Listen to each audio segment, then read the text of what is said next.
Val Lehman, thanks for coming in today. We're sitting here talking about a role that you basically finished nearly 20 years ago. Do you find that bizarre that, that there's still that interest in the show? Well, basically, I suppose you can say I left Bea Smith behind. She hasn't quite left me behind, though. She still lingers on there. But it's more so, I think, in England, people tend to say, oh, look, there's Bea Smith. In Australia, they tend to say, there's Val Lehman. But then they know me for other things here.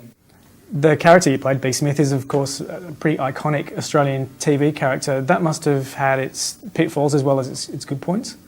It has its pitfalls in that perhaps casting directors think that that's all I can do, which is sad. And it's interesting that I've just finished a telly movie, which is comedy, and it's the first time I've been allowed to do comedy, really broad comedy on screen.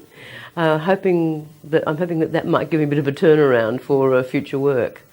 So did you actually audition for Prisoner? Was it a regular audition? How did you actually get the role? I was working in a regular company and I said to my agent, I want out of this, I want to do something else. She said, what would you like to do? And I said, well, since you're asking, how about a long-running part in the television series, ha ha ha. And a couple of weeks later she rang me and said, I've got a little audition for you. I want you to go and see some people about a new show coming up about a whole lot of women in prison. I think you'd be ideal for the Gestapo-style prison officer. And I went, oh, okay. So I read. I walked straight in, and the Kerry Spence was the casting director, and she said she'd seen all of my screen work. There wasn't a huge amount of it, but she knew my work. And she said, I think you're Bea Smith material. And I was in and out of there in 5 minutes. She said, come back this afternoon and read. So I went back in the afternoon and I read, and they thought, yes, we like that. Then my agent rang me a couple of days later and said, they want to screen test you. So I screen tested with Colette Mann. And she and I tested together, and we both got the parts that we tested for. And they told her before they told me. And then I heard later that, a lot of actresses, rather well-known actresses, had been up for the role. So I was very...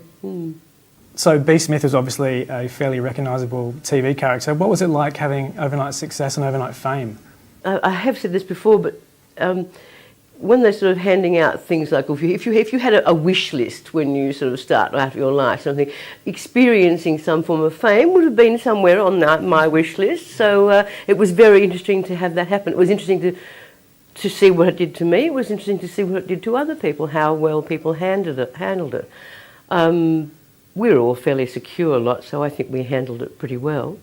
Not like some sports people do who go to pieces totally, but then perhaps actors have more brains. Now there's a thought.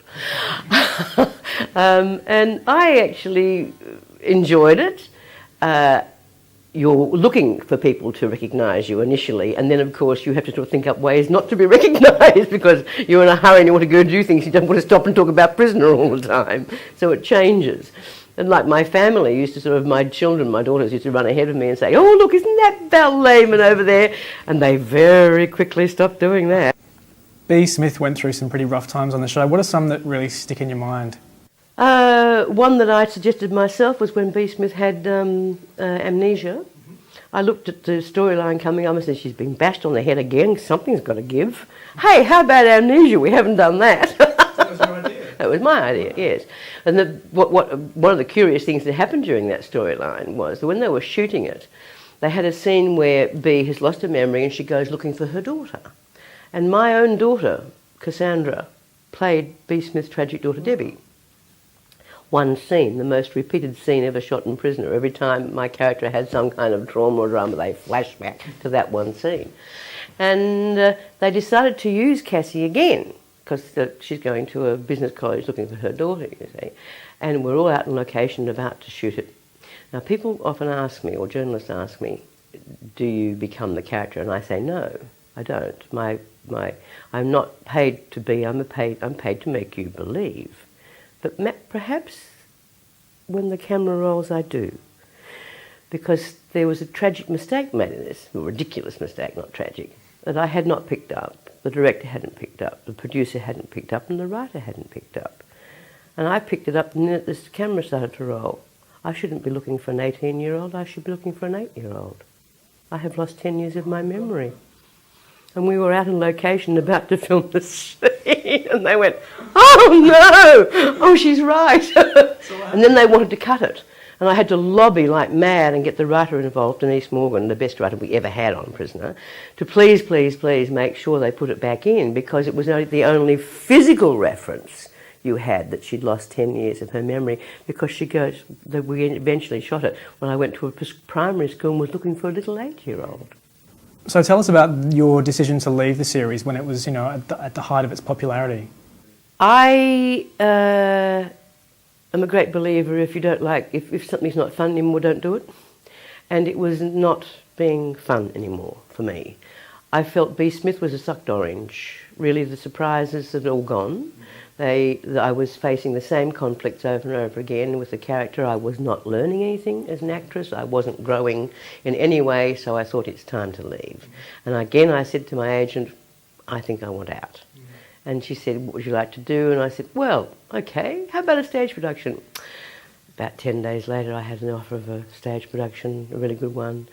And they wanted me to start in 7 weeks. And I said, oh, heavens, I'm sure I have to give 8 weeks' notice. And I looked at my contract, and there was a typographical error, only 7 weeks. So I gave them a 7 weeks' notice the next day and left. What was the relationship with the crew like?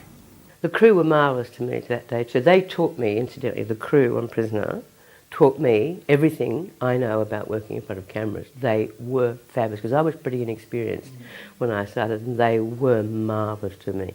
And I appreciated it enormously. And on the last day, they rearranged the schedule especially so that I actually shot my last scene of the last day of the last week that I worked. Yeah. And they're the ones that all day have said, adding up all the different directors that I'd worked for. And so guess who I threw a party for on the last night? It was the crew. And on one occasion, we were all invited to the Logies. Because we were a cast full of women, we very often got invited places without escorts, which used to make me very angry. And I said, don't invite us alone, that's not fair. And so this particular year we were all invited to the Logies, because previously we'd been invited without escorts at all. And we said, well, we won't go. And that year I think we won so many they couldn't not have us there, so we got our way.